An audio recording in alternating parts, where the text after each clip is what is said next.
Today is Victory in Europe Day. We may allow ourselves a brief period of rejoicing.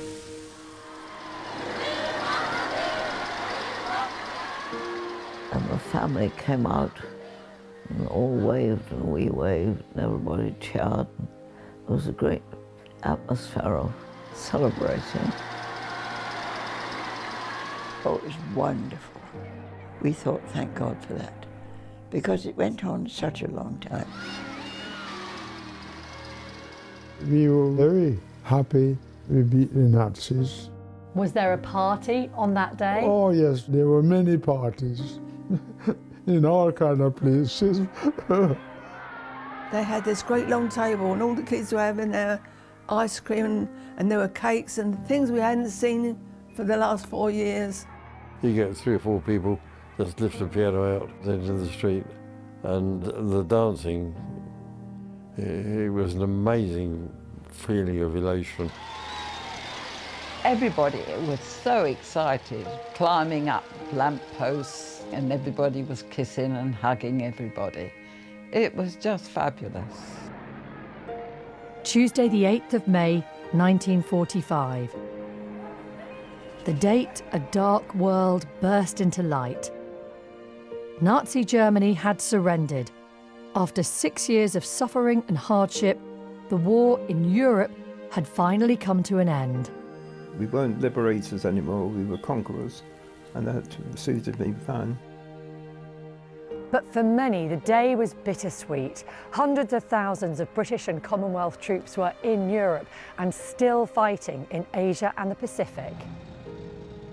We heard it, but we still were in a foreign country with our previous enemies around about us.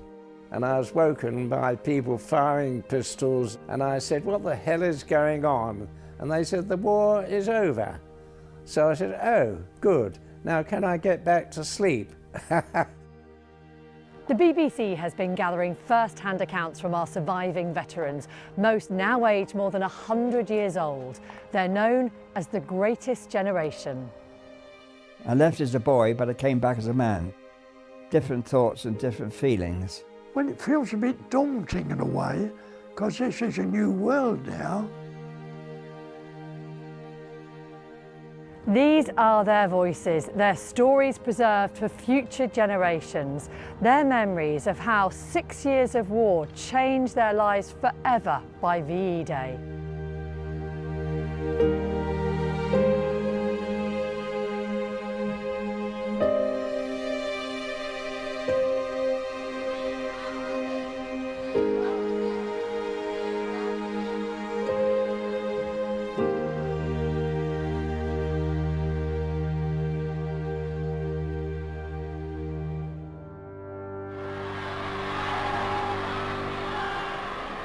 Two decades since the end of the First World War, Europe was threatened again by the rise of fascism.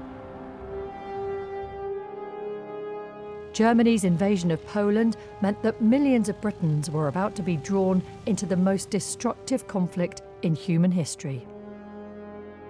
There was clearly an emergency coming up because people knew that there was a real likelihood of war. And then, of course, war was declared in September 1939. It may sound strange to some people, but I felt very much that we were due to fight a war, and I felt very, very British, and it was the right thing to do. While these hours of destiny draw out, the citizen makes his preparations. Windows are darkened to render blackouts complete. Anderson shelters are stocked so that there may be nothing to think of at the last moment. I got fed up with people talking about it going to be a war. I thought, for heaven's sake, get on with it. But of course, one didn't understand what war meant. It was a Sunday, I was in church with my mother and father. I remember hearing the bishop getting up in the pulpit and saying, when I was at war with Germany. And I thought, how exciting, gosh, an adventure. And little did I know what was in store for me. I was in France. My father sent me a telegram, come home at once, war is declared, or something like that. So I had no idea. I hadn't read a paper for a year. I'd just been playing around, you know. This is London. You will now hear a statement by the Prime Minister. I am speaking to you. We were walking along the seafront, and one of the boys said, "Do you fancy a drink on the pier?" Yeah, okay.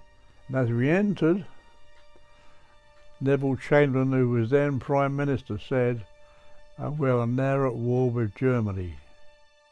And we sort of looked at each other. Well, will it involve us? Of course it did. And some of them boys, I've never known what happened to them. And that consequently, this country is at war with Germany. I came off duty and Dad was sitting in the kitchen crying. Never ever saw my dad cry. I sat by him, I said, what's the matter, Dad? And he said, to think that there's another bloody war after the last one.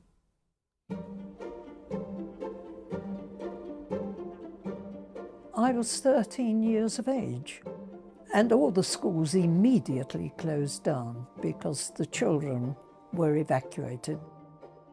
And I remember looking out the coach that drove away out the school gates, and I saw my mum crying. And I said to my sister, "Why is she crying?" And she said, but my sister knew, because I thought I was going for the day. I took home a letter from school. Did the family wish us and to go to Canada for evacuation? It was decided, no, we'll see it through. As a youngster, I was always very keen to get on and do something different.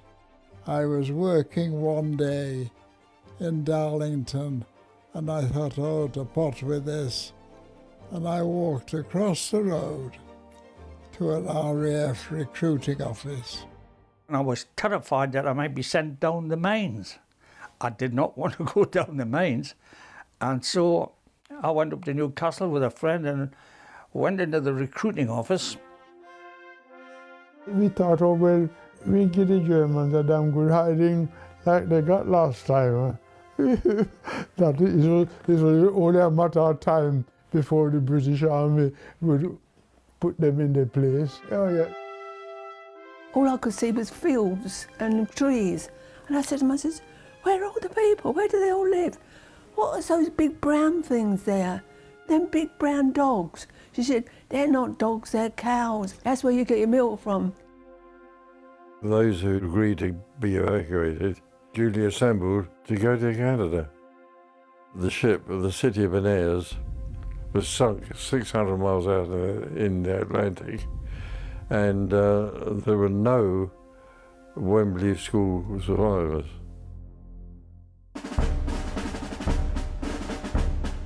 Well, I was a gunner on the 89th Regiment. We had our guns at Sittingbourne to start off with, in a hop field. But the first week of the war was a Dornier flying boat coming over, doing reconnaissance. I aimed at the flying boat, didn't realise the kitchen chimney was in the way, and when my shell went by, the draft actually knocked the chimney down and ruined the breakfast for everybody. And I wasn't very popular. Also, I missed the flying boat as well.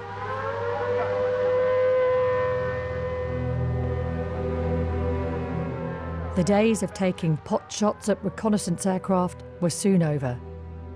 Germany was trying to break Britain from the air.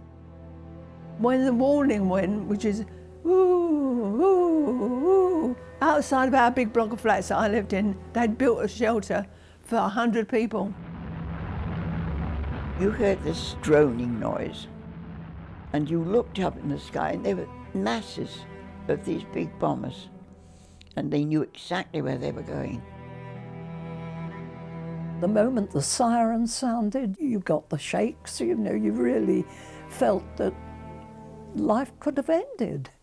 Even at that tender age, you felt the uncertainty of life.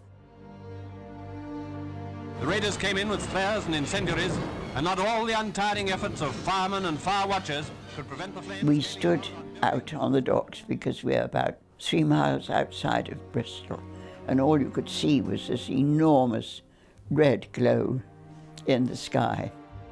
There was one particular building, Dutch house.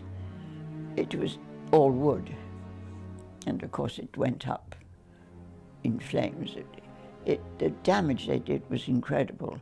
And another place was hit that dealt with food, particularly sugar. And by the end of the night, the sugar was running down the gutters like treacle. That bombs have been scattered over London without any distinction of military objectives. I'm a Londoner. You know, it's my town. And we saw it burning. I was in Trafalgar Square one day, and then the whole of the port of London was alight. All the whiskey was going up in flames. We were sent home about 4 o'clock every day from the office so as to make sure we got home before dark. And of course we didn't really care about that. We thought we'd enjoy ourselves. So on the top of our bus we saw there was a good film on at a cinema nearby, so we thought we'll go to that. My mum was pleading for me to go down below in the shelter. I said to her, do you think London, the side of London, that they will drop a bomb which drops on my house, which is ridiculous really. She just got upset about it, and I just lay in bed and slept through it. Next morning, coming into work, we looked past the same thing, near Baker Street it was, and the whole cinema had completely disappeared. It was just a hole where it had been. That was a near miss. London and Bristol weren't the only targets of the German Luftwaffe.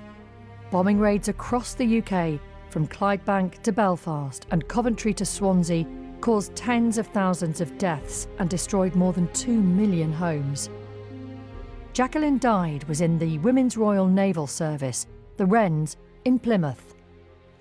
We were stuck in the rubble. I think my head was cut, but I don't think anything else. But we couldn't move. We were just encased. And so we were shouting. And then we heard them pulling all the rubble, thank goodness. And then we came out and could breathe again. I see people coming out, but their arms are down like that outside of the stretcher. So I couldn't tell whether they were dead or alive. But their eyes were closed and their arms were like that. I never thought we weren't going to be saved. Extraordinary. That's when you're young. Nothing's going to happen. You'll be all right. When this family went to their shelter, they still had a home. A few hours later, all that was left of them were their lives and what they stood up in. All else was gone. It was hell. You become selfish because you think, well, my family's all right, because it's going to happen again tomorrow. And it happened every day.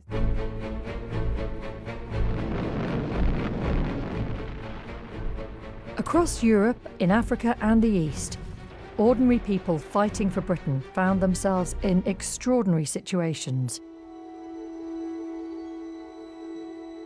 John Shannon was a naval officer, helping to protect the convoys that fed Britain. But he was also chosen to carry out secret wartime missions. There's one I mustn't ever say a word about.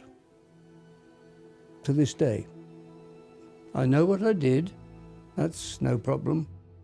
I say I was only an 18-year-old boy. I was scared of me mum and dad, never mind the Nazis. Our task as a reconnaissance regiment was to probe the German front for weak spots. You honestly didn't have time to think. You were thinking of dodging the 88 gun, which may be round the next corner. I started off by a chap saying, "Shannon, I want a word with you." And I went over, and he was an admiral. He said, "There'll never be a word of this written on paper, ever. 5 o'clock in the morning, and sure enough, there was the big landing ship waiting to take me. They didn't know me. And they took me and landed me on the continent. The Abbey on the crest of Monte Cassino. We got stuck at a town called Cassino, and there was a monastery there. You couldn't even run 5 yards without you're in view of somebody's gun. And so it was a very vicious part of the war. Under heavy fire all the time, under sniping, mortar fire. And we were up to our waist at times in water with all our equipment above our head all night, wading through these rivers and streams. I did what I was told to do. And when I came back, I suddenly got called to the Admiralty. There he was in a dark little office, and he sat back and he asked me to tell him what I'd done. And he sat up and he banged his desk and he said, "Got him! 2 years' work, Shannon. Got him." I said, "Can I know what I've been doing, sir?" And he said, "You may not. That's all. Good morning." We were attacked by night fighters. The pilot put the nose down and was screaming towards Earth. You could see the tracer bullets whizzing, the length of the aircraft. The rear gunner was killed. When you have a shell bursting 3 feet away from you, like where you are now, you don't expect to live. There's an awful lot of metal flying around. It happened to me in my first battle, when I was hit in the chin by a piece of metal which lodged itself in my jawbone. And I should have been killed then. And the pilot just said, "Bail out." I bent down to pick up my parachute, and instead of picking it up by the handle, I picked it up by the release, and I was covered in canvas. The machine gunner opened up on me from 600 yards, and he fired 120 shots. I wasn't afraid of dying. I was just annoyed that I come straight from school to Bomber Command and it was over. There were 7 of us. They all said, "No, if you're not going to jump, we're not going to jump." I could either get up and run back 100 yards to where I could be safe. I think he'd have probably hit me then. Or I could just lie still and pretend to be dead, which is what I did. But I had to wait until it was dark before I could move. And of course, it's all right for the first 15 minutes or so. Then you start to itch, and you want to scratch. And then an insect bites you. The 2 front landing wheels, one of them had been shot off. So he said, "I'm going to try and balance on one wheel and see what happens." And as soon as it got dark enough, I got up and walked back to where the paratroopers were. I made plenty of noise because I didn't want them to shoot me. I think I'm God save the king or something. He did land on one wheel, and we left the runway, crossed a couple of fields, and finished up in a duck pond, luckily. So we survived. From the battles in the skies over Britain in 1940 to the huge invasion of France from the sea on D-Day in 1944, the Allies were changing the course of the war. I mean, I was a frontline Tommy. A tank crew had to get on because you were in a very, very confined space. You can't imagine to get 5 people at a Cromwell. Berlin is getting a real taste of total war. The terrific weight of the RAF assaults on the capital of Nazi land has set the Hun reeling. Berlin was about the most heavily defended city in the whole of the Third Reich. And if you were going to be shot down, it was most likely to occur there. Normandy, it had a terrible smell of, I'm not being dramatic now, it had a terrible smell of death about it. And I always remember this dreadful thump and hearing "bail out" on the wireless set. And it's surprising how quickly you can get out of something that's on fire. I remember tearing off my headsets and throwing them on the... Oh, God. Anyway, we got away with it. If it had been 4 seconds earlier, 3 of us would have been killed. But that's the luck of the draw, isn't it? I allowed myself to be caught by a salvo of anti-aircraft shells. It caused both engines to stop. And at this point, my Canadian navigator said to me, I thought it was rather a silly question, he said, "What do we do now?" And I said, "Well, we wait, don't we?" And we waited, and after what seemed like 6 months, I suppose it was a matter of about 30 seconds, the engines restarted, and we worked our way out of Berlin. That's how you turn out to be a bit of a, not a very nice person. You get a bit ruthless when you've been in action for a few months. You become a different person, because I've had to bury 2 of my mates. They were shot. In the morning, we went out and we looked at the aircraft, and the whole of the back of it had been shredded. My fitter came to me and said, "I wonder if you would like to keep these as souvenirs." And he handed me 2 shell splinters, as long as my hand. He said, "I extracted them out of the parachute that you were sitting on," which was rather a daunting thought, wasn't it? White man making war of France. Black man go and fight for them. Some come back with half a hand, some come back with backside lean.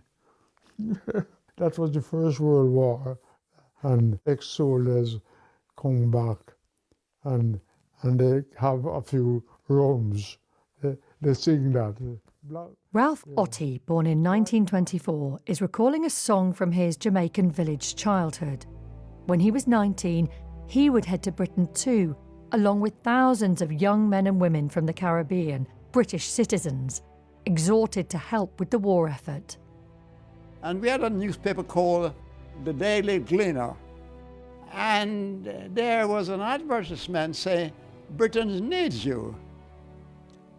And we, as members of the Empire, being loyal members of the Empire, thought it was definitely good that we were required to go and help the mother country.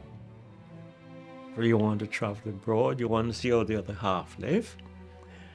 And the opportunity came when Britain asked for West Indian to join the Royal Air Force. Everything stopped when Churchill making a broadcast. I fixed myself to think, oh well, I'd like to work for him.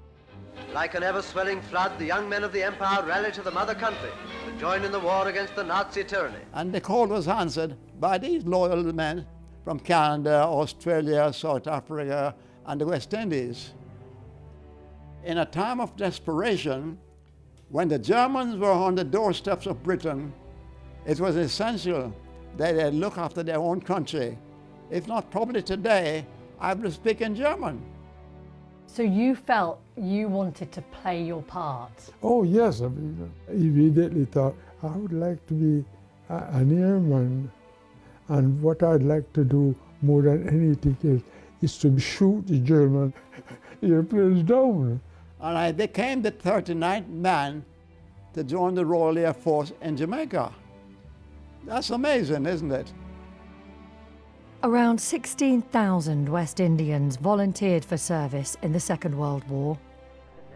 Ulrich is a navigator in one of our own bomber squadrons.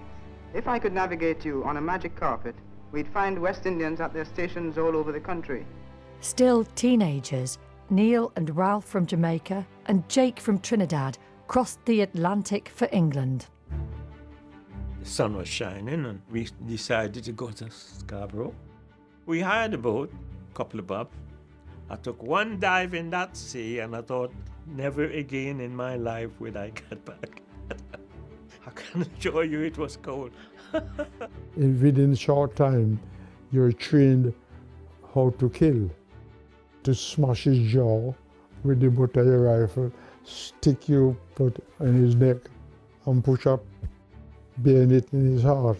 How were you and your fellow Jamaicans, how were you treated by your commanding officers there?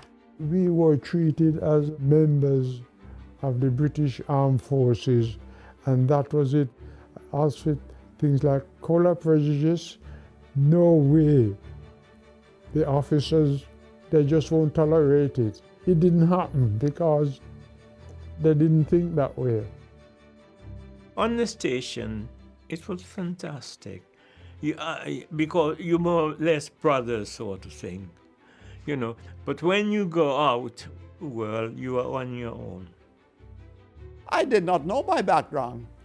I knew nothing about slavery. I didn't know anything about color bar. I didn't know anything about race. I did not know intolerance.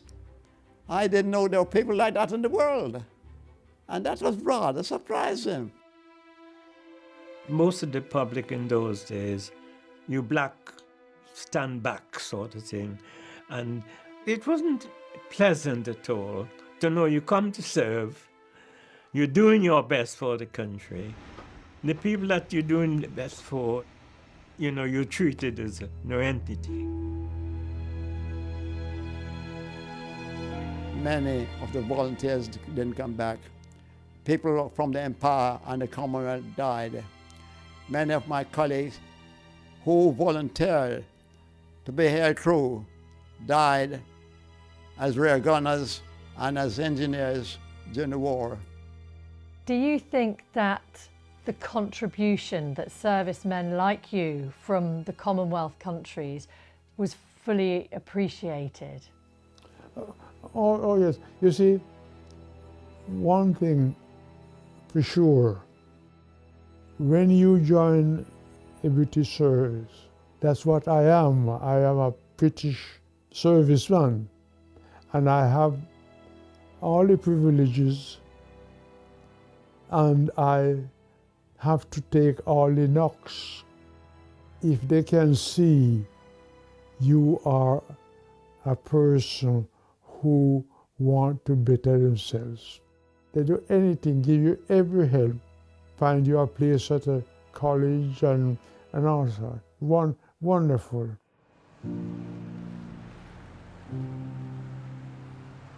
My mother was a cleaner. She used to work for the War Office. My dad was a road sweeper, and he used to come home and tell me all about the special streets of the City of London. I'm glad he volunteered, really, because he had an army uniform and he was like every other man. He was no longer a road sweeper. He was very proud to be in the army. And that today, even today, satisfies me. Kitty's father, Bill, was serving in Italy and, like Jack Hearn, fought at the Battle of Monte Cassino. So good night to you all at home, and God bless all. So don't worry, I am okay. Love from Dad. It was heaven to hear from my dad, and I was so proud of him, and I knew that he was a different man. Just days later, another letter arrived. I'm 13 years old now. I remember like it was yesterday. I said to my mum, it's a letter from the War Office. I think you lost your job. She said, oh no, open it, open it. I remember she was making a cup of tea for us. She had her back to me. And I said, Dad's been killed, Mum, Dad's been killed. And then we had to wait one by my sisters as they came back from work to tell them. And I remember I was outside this block of flats and I didn't want to stay there no more, watching my sisters crying. My life changed forever. The Germans' first successful craft was a one-man human torpedo. In the summer of '44, they carried out successful surprise attacks. I didn't hear the explosion because the nearness you are, you just getting a sensation. Stan Ford was a 19-year-old crewman aboard HMS Fratton off the coast of Normandy. I was on a gun platform, and this was about 5:30, 6 o'clock in the morning. The ship went down in 4 minutes, so it must have been a hell of a hole that this torpedo made. I found myself in the water. I wasn't scared. I suppose I was still alive. At that time, I had no real sort of knowledge of my injuries. Like 31 of the crew lost out of something like 80. There was no reason why I should have survived. I was a 19-year-old A1 fit person when I joined the Navy, and I come out with leg injuries, calipers. I've been, for over 70 years, been wearing these calipers, my friends.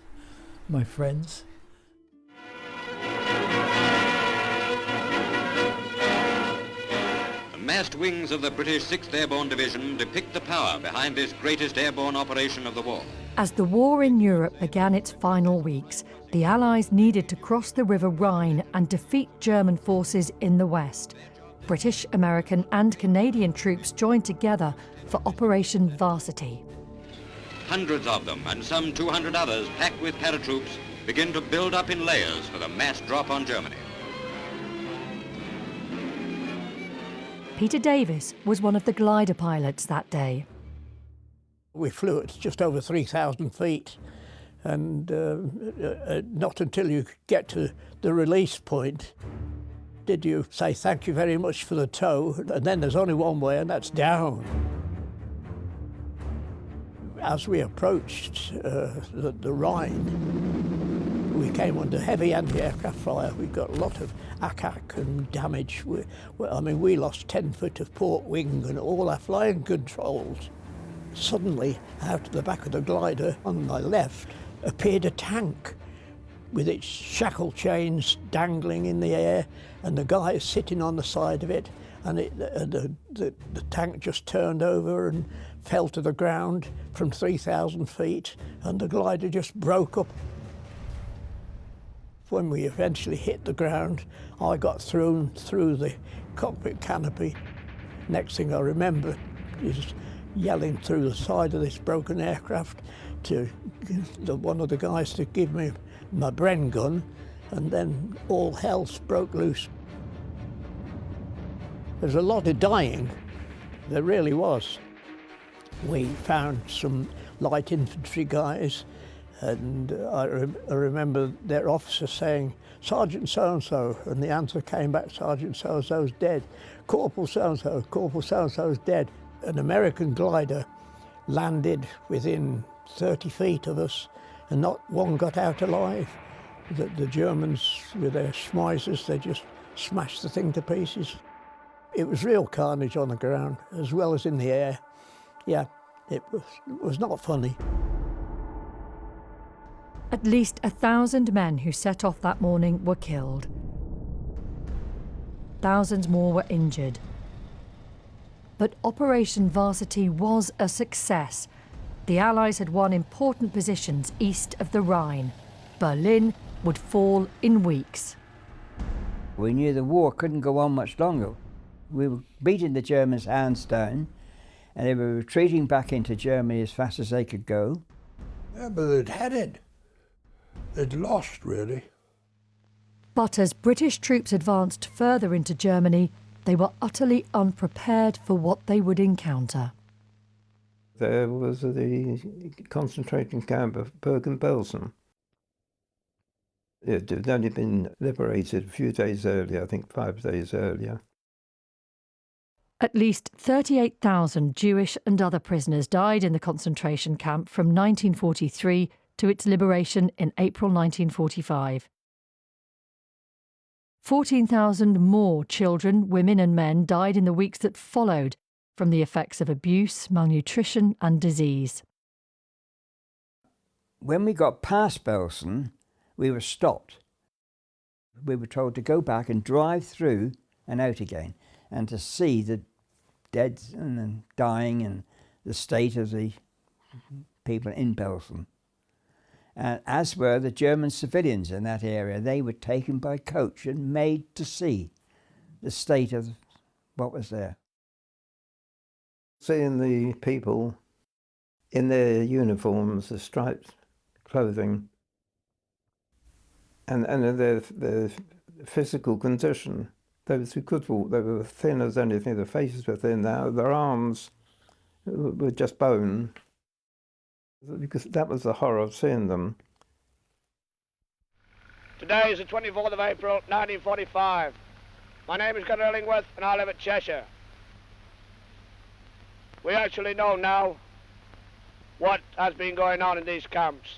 I know personally what I am fighting for. We were just petrified, absolutely petrified. You just couldn't believe what you were seeing. And we, to be quite honest, were glad to leave the area. The sight was terrible. You know? Hundreds of bodies in pits and lying in the open everywhere. Terrible. By the late spring of 1945, the war in Europe was in its final days. But Max Embry and Richard Aldred were still fighting across Germany.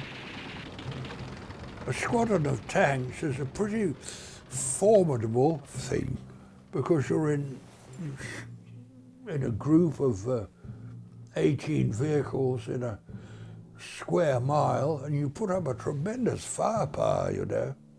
Against fierce opposition, the British and Canadian drive goes steadily on. I was just leading the squadron up this long avenue of beautiful trees to the little village of Himmelpforten.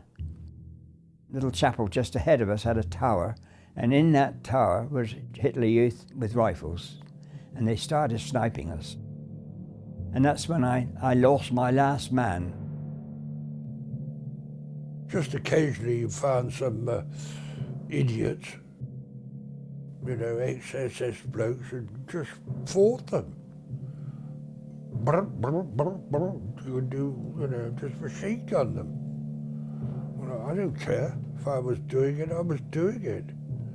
If I wasn't driving, I was operating this heavy machine gun. I didn't care what I shot at. It was people here. I killed people.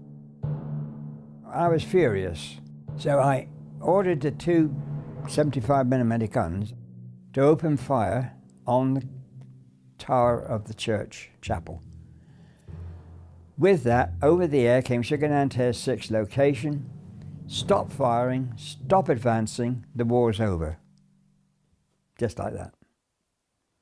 And we stopped advancing and we stopped firing, but I'd knocked the tower down and I'd killed 6 or 7 Hitler Youth. It's the very last minutes of the war. Well, just such a bloody relief. The whole tension had gone. You've been used to being shelled, you've been used to being fired on, and, well, it was just not nice. Maybe you wouldn't be fired on for 3 days. All be quiet, but you still had to be alert, so you still were desperately tired. You could go to sleep standing up, I remember that. God, we were tired. Ken Hayes' war was coming to an end too. He had been captured by the Germans in France, put to work in a coal mine in Poland, and then forced on one of the infamous long marches through Europe. At night we could hear gunfire, machine gun, rifle fire, long way away,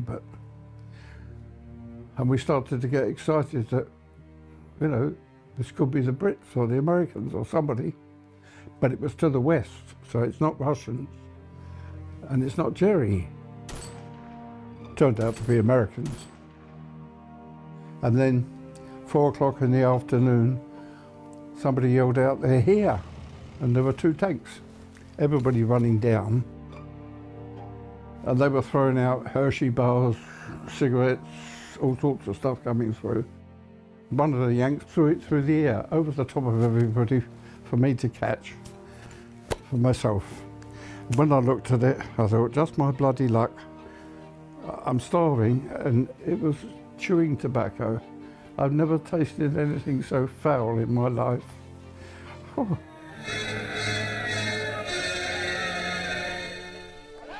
The American troops had freed Ken and his friends from their German captors. They were taken to the safety of a US camp. We had to strip off outside, and there were Jerrys with forks lifting our uniforms onto a bonfire, all being burnt. Just keep our pants on, step inside, drop your pants, step out of them, and into a shower. You've no idea. Don't ask me what word will describe that shower.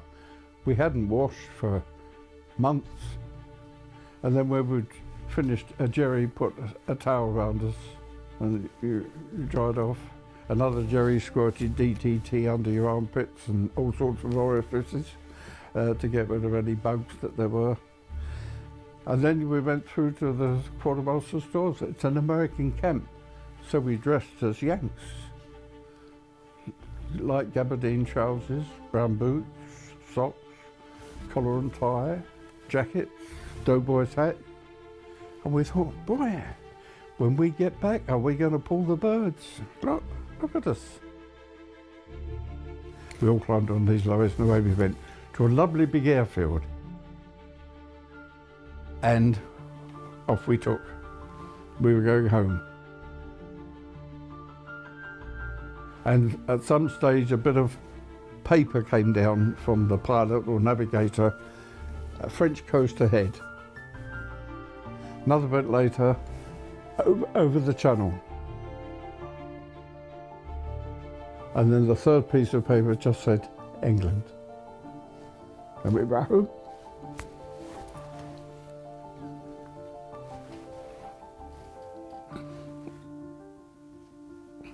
Sorry. This is how Russia battered open the door of Berlin in the last weeks of April. The city's last days as the capital of Hitler's Reich. Berlin was surrounded, and Adolf Hitler took his own life on the 30th of April. Field Marshal Bernard Montgomery accepted the surrender of most German forces near the city of Hamburg. And on Monday, May the 7th, the Supreme Allied Commander, General Eisenhower, oversaw the unconditional surrender of all German forces at his headquarters in France. The war in Europe was over. We all kept very close to the news all the time, and we knew negotiations were going on. So I think we were just full of hope that that would be the outcome, and probably wondering what would happen next, because we hardly remembered peace. It was so long ago. This is the BBC Home Service. We're interrupting programs to make the following announcement. It is understood. The nation was soon to learn that peace in Europe had returned. Across the country, bonfires were lit and pubs were filled.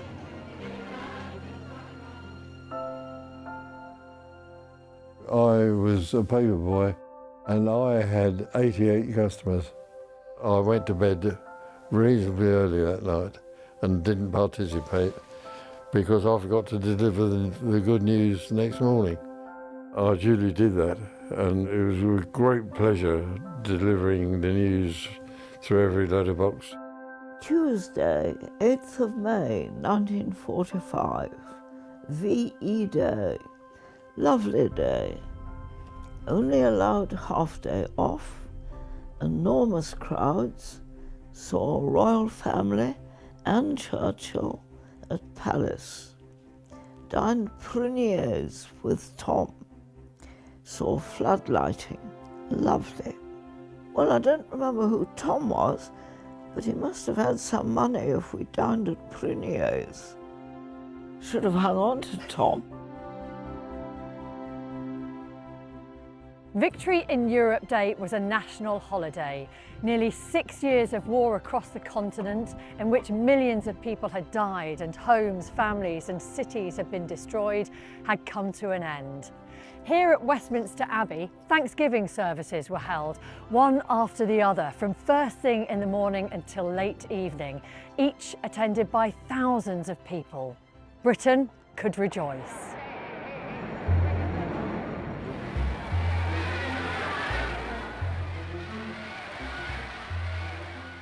It was so marvellous that after all the austere living we had and all the cutting up and making hats for the party and looking forward to the blancmange and jelly and fish paste.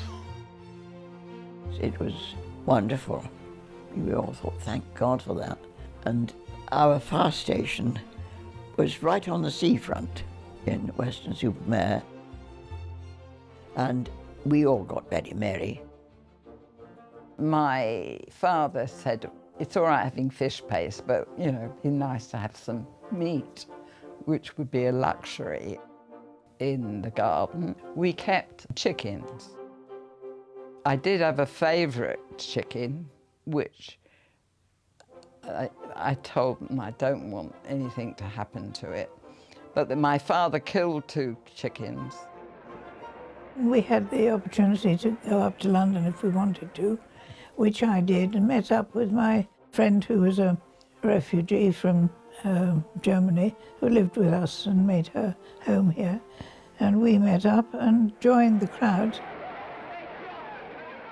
And I remember being hoisted up onto the top of one of those brick shelters and leading, I don't know how many people in a sing-song. The old Vera Lynn song. We'll meet again. And I was very merry. So that was quite something. So my mother was in the kitchen plucking these chickens with feathers everywhere. And then, of course, she roasted them and then cut them up and put them in sandwiches. It was a real treat. We hadn't had chicken in donkey's years, you know. Come on, boys. Lots and lots of cheers, everybody shaking hands and patting each other on the back and saying, wow, thank goodness it's over. But we didn't believe it. I was ferrying aircraft from London, Ontario, back to this country. So I didn't have the opportunity of joining in with all the celebrations outside Buckingham Palace or going to the pubs or whatever. I was just living on iron rations. Bit unfortunate, really, but that's life. But we're still in a foreign country with our previous enemies around about us. But I think it eventually sank in that, yeah, the war is finished. I was jolly happy and pleased. I mean, we all threw our hats into the air and jumped for joy. But in retrospect, we had a lot of remorse as well. And we did think of the casualties that we'd suffered, and the young men that we'd left behind and would never go home. And, you know, thinking, well, why them and not me? Well, it's over, it's finished. I gave the dog my cap and put my uniform in the dustbin, and it was over. That was all I was concerned in. I wanted to forget it. It was, most people wanted to forget it. I didn't want to remember it. And it was an amazing day. People in the streets brought out musical instruments. Even a piano or two was carried out, and the dancing took place. It was sunny and the atmosphere was marvellous. There were so many people, you hardly needed to actively walk, you were just pushed along with the crowd. You all went to the palace because you felt that was where we should be on a day like the victory. Many thousands of people gathered here at these gates and all along the Mall to see the King, Queen and young princesses at the Buckingham Palace balcony.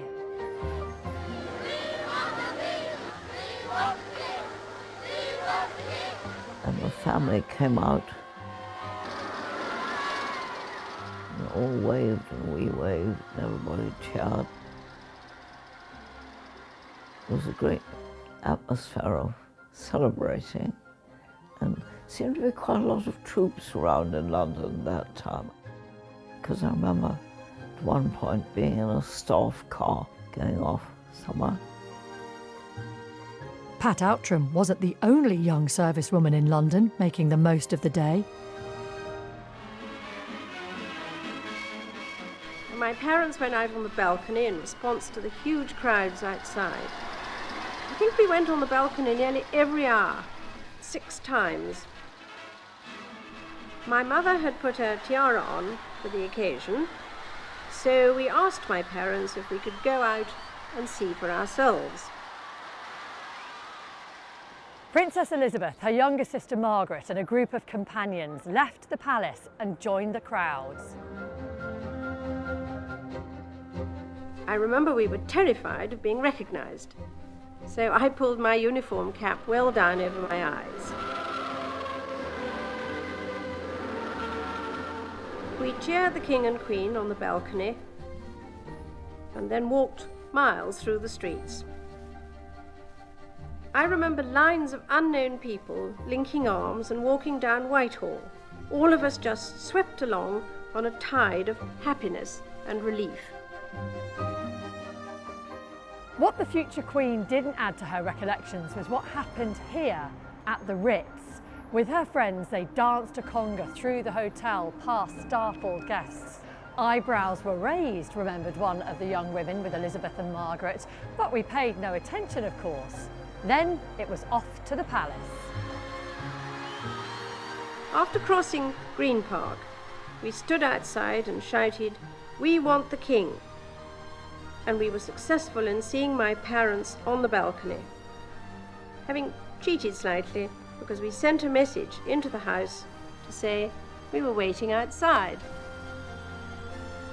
I think it was one of the most memorable nights of my life.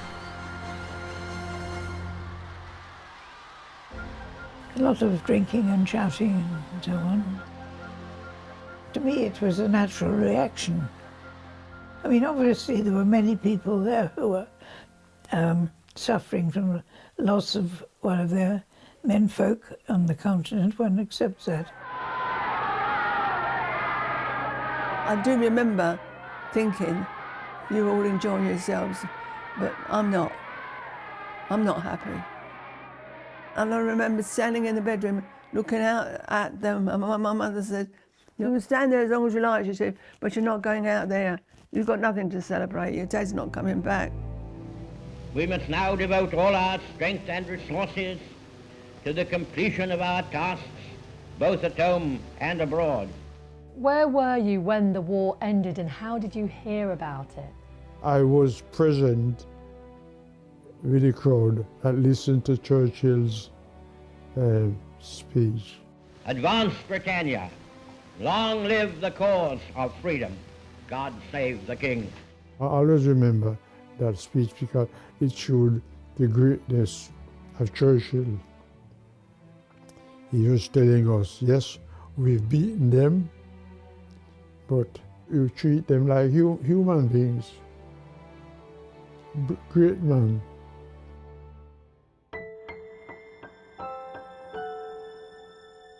It wasn't a long service, but an eventful one. And for me, it was probably the most meaningful episode of my life. I'm glad I was there. At least I feel I've done something for my country. And as a patriot, that means a lot, I suppose. And that is a privilege. Oh, yeah. Yeah. I think I made a contribution in some small way to make Britain safe and sound today that I still live in and enjoy. Capture the objective. Fight. Kill people. Awful, isn't it? I mean, I've killed my fellow man. I'm not proud of that. It's a funny feeling, you know, to be involved in war and knowing you're killing people and also thinking, not knowing, that there was a reason and a right in doing it. But since then, I've realized that there wasn't a right and never will be a right for people to fight each other. Things suffered by the Londoners in daylight bombing were such that I had no sympathy for the German civilian population. Comradeship was fantastic. Everybody was equal. Unfortunately, with all due respect, Britain didn't look after their troops very good, not after being demobbed. When you come out of the army, you feel completely lost. It was great to think that my time as a soldier was finished. Happy to be alive at the end of it all. It was 7 years of my life, but it was 7 years I wouldn't leave. Because the countries you went through, people you met, you know, just amazing. We produced a really efficient army and a navy and an air force out of, well, literally tradespeople. We were bakers, butchers, and normal working civilians. And we put our heart and soul into the fact that we were engaged in a fight, and it was a fight that we had to win. Nothing can be taken for granted. There's always some lunatic around who wants power or something like that, or wants a piece of territory and is prepared to stop at nothing to get it. So we have to be aware that, you know, our peace was hard fought for and should be cherished. You were involved in a war, not of your making. The reason we were there doing this is because the country was in danger. The medals I wear doesn't make me a hero, which I agree with, but it just proves that I was there, and that's it in a nutshell.